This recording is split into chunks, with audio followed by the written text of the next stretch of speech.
Florida State is just a week and a half away. Mark Rogers TV talking Alabama football with Stephen M. Smith. You can join him on Touchdown Alabama and also, of course, join him on his new show. It's called The Way It Is, Fox 97.9 there in Florence and Muscle Shoals, Alabama. Stephen, how you doing tonight? Doing good, doing fantastic. And Mark, next week, we got some football this week, but next week, that's the real action. I was just telling Steve before we started to record here that next Wednesday we have to really give some analysis and some scouting reports on those Florida State Seminoles and really break down this game, which is the highlight of Week 1 in college football. Despite some other premier matchups, this is the one. And then also the SEC. We're going to have to give that a review and bring you our SEC forecast for 2017. But right now, Alabama, as the #1 team in college football, looking to shore up the offensive front in front of Jalen Hurts and company. And there's a couple freshmen who are vying for a position, Stephen.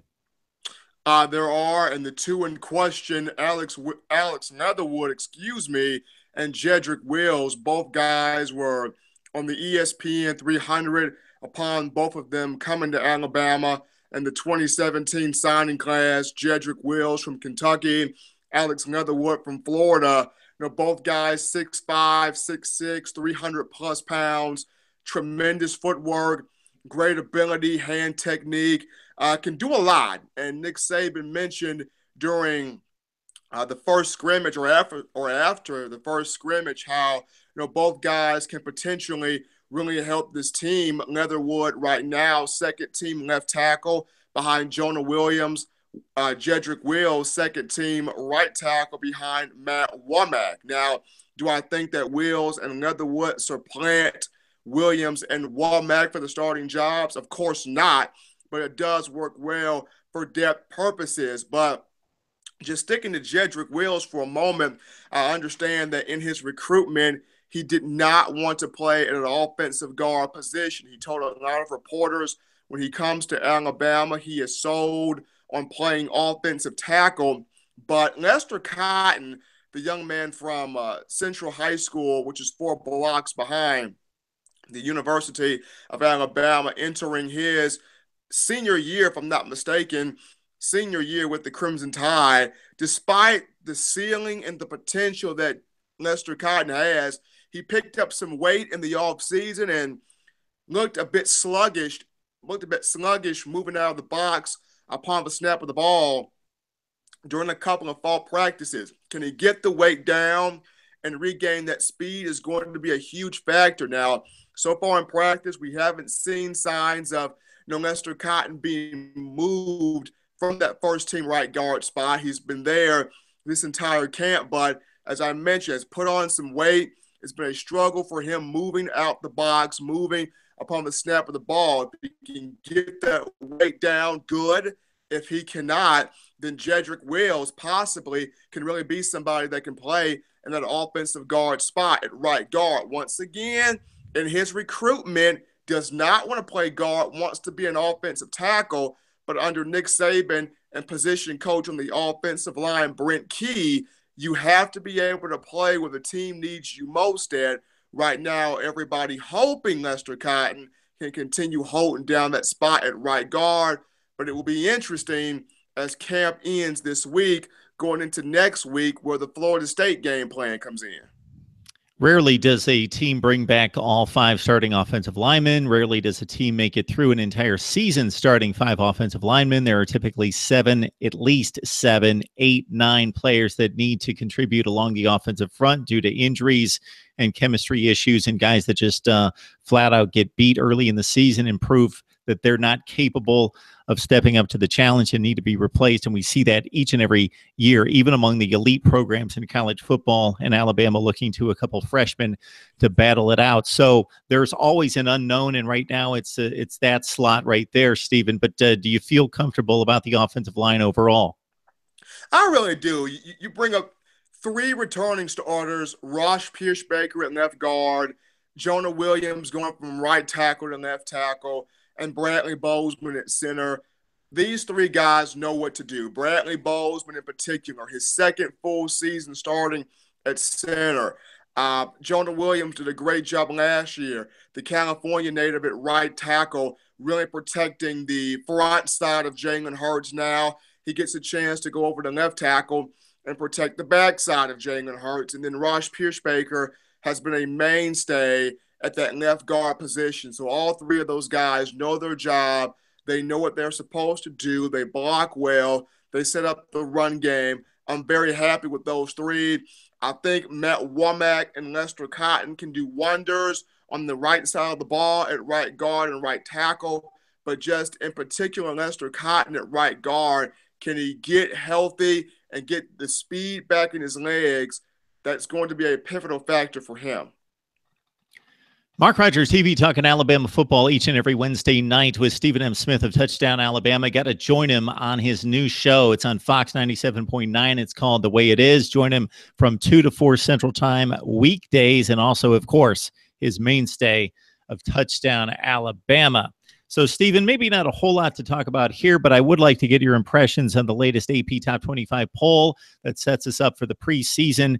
The usual cast of characters along the top line with Clemson, Florida State, Ohio State in the mix in the top 5, but Alabama really with a dominant figure in looking at the first place agenda of 52 first place votes, when we have a total of 9 between Ohio State, Florida State, and USC at number 4.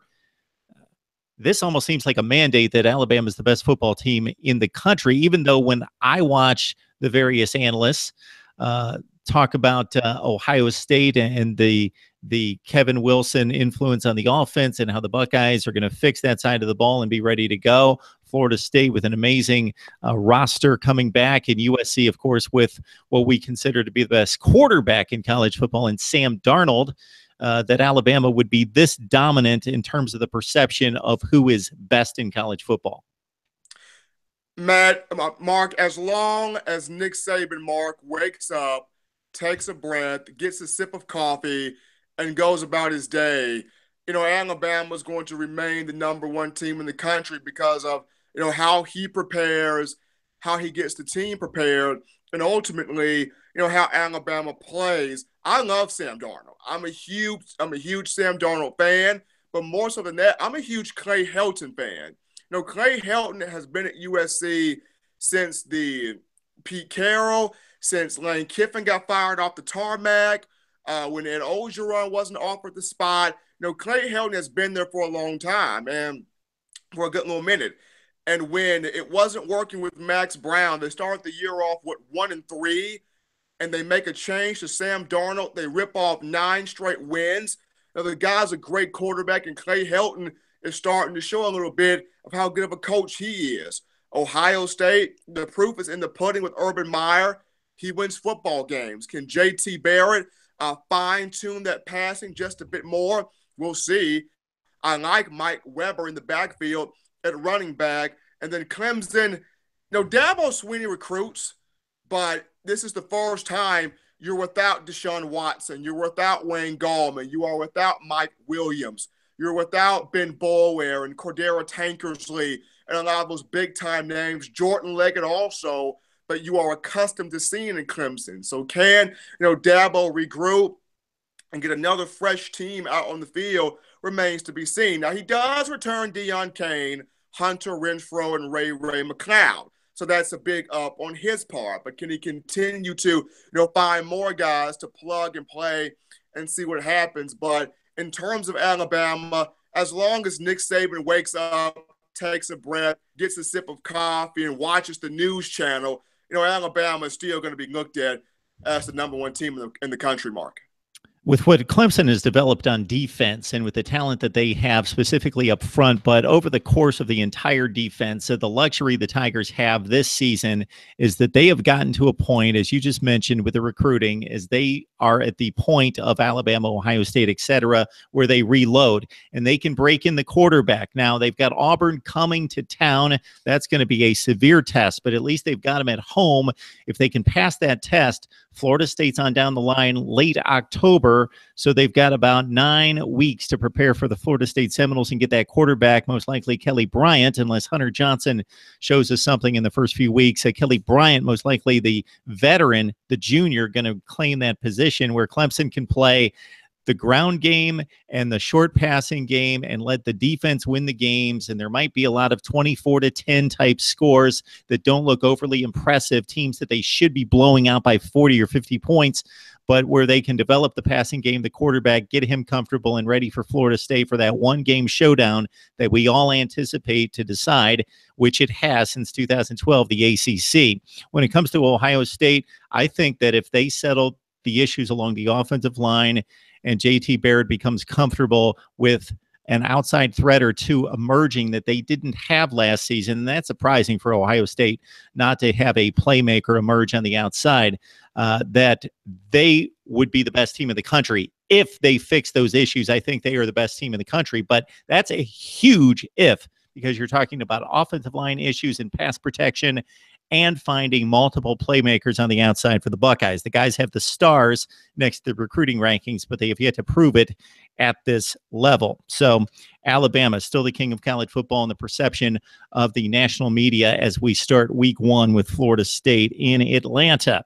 Stephen M. Smith of Touchdown Alabama also joined him on 97.9. That's a Fox affiliate out of Florence and Muscle Shoals, Alabama, for his show The Way It Is, Mondays through Friday, 2 to 4 Central Time.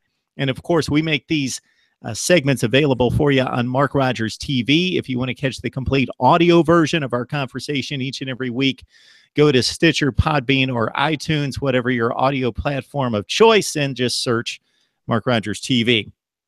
So Stephen and I were discussing the All-American team as released by the AP in recent days, and Stephen jumps right to the punter. Now, I don't know how many people jump to the punter selection on the All-American team first and foremost, but Stephen, you got a bit of a gripe here because we've got one Mitch Wishnowsky out of Utah might be a tremendous punter. As I mentioned to Stephen, over the course of a season, Utah's got a nice football program, usually in the top 20, 25 of the nation. So I'll catch some Utah football over the course of a season, probably piece together 3 or 4 games here and there. But I haven't really noticed that they have that great of a punter. But J.K. Scott, absent from at least the first team of the All-American squad. Mitch Wisnowski may be really good at Utah, Mark. I'm not taking nothing from him, but J.K. Scott has been on national TV. And this is, for Alabama fans and Alabama program, period, this is the best leg you have. And J.K. Scott, since his freshman year, his first punt of his college career against West Virginia, the ball traveled 63 yards, and it went out of bounds at the 2-yard line. This is a guy in J.K. Scott, freshman year, led the league, led the nation in punting, 48 yards a punt. His sophomore year had a bit of a struggle because the Alabama coaching staff trying to find different ways for him to be effective punting, had a slight struggle, but still ended with 44.2 yards a punt. And then last year, a big year for J.K., 47.2 yards a punt. He had 27 of JK's 64 punts. That's 42.2%. 27 of JK's 64 punts were not returned. He had 29 punts that were in excess of 50 yards. And then he was second in the country with 7 punts that traveled in excess of 60 yards. This man is a punting machine. I mean, he's able to flip the field, put the ball on a dime inside the opponent's 20-yard line. Does a great job squeezing and controlling where the return man goes to with the football. I think only 2 punts have been returned for touchdowns against J.K. Scott. One of them came at the hands of Christian Kirk in 2015 when Alabama took on Texas A&M. The other one came during the same season, 2015, in the Southeastern Conference title game against Florida at the hands of Antonio Callaway.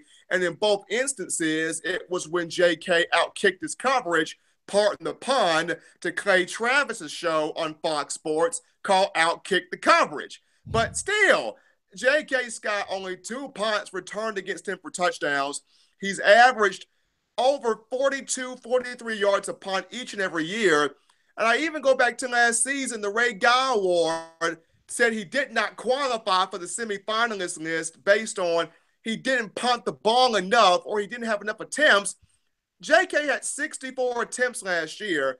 The guy from Ohio State, Cameron Johnston, had 56 punts. JK 64, Cameron Johnston 56. However, Johnston qualified and JK did not. I do not, for the life of me, understand that. And to my gripe, I mean, I get it. JK made the first team list. He made the second team list. And Mitch Wisnowski probably is good. But when you got a kid in J.K. Scott who's been broadcasted on national TV every single week and he's not a first-team punter, baffles me. Okay, I would make the argument that it doesn't matter how many times they kick on national TV. I understand your point that he's on the big stage, the big spotlight on him, kicking in the big games and kicking toward championship appearances. So I get the point, Stephen. I wouldn't make that claim myself. So I'm going to make the case for Mr. Wisnowski. He averaged 47.7 yards on 64 punts last year. So for me, just like any other position on the field in terms of evaluation, you have to see the guys play. You can't just go merely by the stats. Sure, if one running back runs for 2,000 yards and the other one runs for 430 yards, we can safely assume that that guy is better than the other guy. If the gap statistically is that great, if one guy's averaging 50 yards a punt, which we, of course, never see, and somebody else is averaging 39 yards a punt, then we know that the guy averaging 50 yards a punt's better. But when one's at 47.2 and the other's at 47.7, that's a wash. That's the same. We need to look at how well they're kicking in situations. Situational punting is crucial. We know from watching the big games at Alabama that J.K. Scott is uncanny in pinning the opposing offense inside the 5 or 10 yard line when it counts, when it really means something for the Alabama Crimson Tide. But speaking of the Ray Guy Award, Mr. Wisnowski, he was the winner in 2016. So maybe we would do well to bring on a committee member for the Ray Guy Award here on Mark Rogers TV to talk about their selection process. That would be a home run move. Mark, if you can get the guy or the committee behind the Ray Guy Award on this show, that would really send the ratings into the stratosphere. I never really understood the watch list concept anyway. When we start a Major League Baseball season, an NFL season, an NBA season, we don't have a watch list for the MVP. It basically turns out that whomever emerges as the best player and the best team, whatever your criteria, anybody's eligible. If we had never heard of the guy before the season started and he throws 50 touchdowns in an NFL season, well, he's going to win the MVP. We didn't have to have him on a watch list to start the season. I know that there are many more teams playing and there has to be a compilation, so it's a little bit more manageable that, okay, we have 130 FBS teams. Let's get a list of 25 guys so we have a manageable list to be able to focus on these guys being projected as the best. And let's keep an eye on these guys because they should be vying for this award. So always an interesting conversation with Stephen M. Smith of Touchdown Alabama. Join him on The Way It Is, Fox 97.9 in Muscle Shoals and Florence, Alabama. You can catch it from 2 to 4 Central Time each and every weekday, and also his mainstay platform of Touchdown Alabama. Catch our segments on Mark Rogers TV each and every week. All right, Josh Frazier may add some depth and another playmaking skill to that defensive front. You've got some perception on Mr. Frazier's work in camp. He has been emerging, Mark, and this is a good sign. Josh Frazier, the senior coming out of Springdale, Arkansas, part of that 2014 signing class. He's had some moments of brilliance in games. He's had some struggles, but I think now he's starting to understand what he's supposed to do. His role, whether it's pressuring the quarterback, whether it's stopping the run. He's dropped a little bit of weight. He's gotten stronger physically. He's gotten a lot faster. And throughout camp, he's been working with that first team defense, with that first team defensive line, which is comprised of or composed of Raekwon Davis, Deron Payne, and Deshaun Hand. So, seeing Josh Frazier with Hand, Payne, and Raekwon Davis with that front group is a very positive sign. Once again, Josh Frazier at 6'4", he's got long arms. He's got the ability to pressure from the inside, come after the quarterback. He's got all the capabilities to make negative plays. It's just that from a consistency standpoint, could he just continue to, find ways to create havoc in the backfield? He's dropped some weight, as I mentioned. He's gotten faster. The young man is emerging, and this is a good sign because this gives you another player in that rotation that you can trust that when, somebody gets tired, he can come in there and make a play. But it also gives you a potential starter, which is something that, Josh Frazier wants to do. He wants to be a starter. Stephen M. Smith of Touchdown Alabama. We talk Tide football each and every week, at least once a week, as we get you set for the Florida State opener. It should be an amazing contest, one we will preview start to finish coming up next week, and hopefully get together as well to preview the entire SEC. Stephen, we appreciate the time as always. It's always a great discussion, so we will catch you soon. Will do, Mark. Excited for the college football season, the SEC, and what's going to take place this year.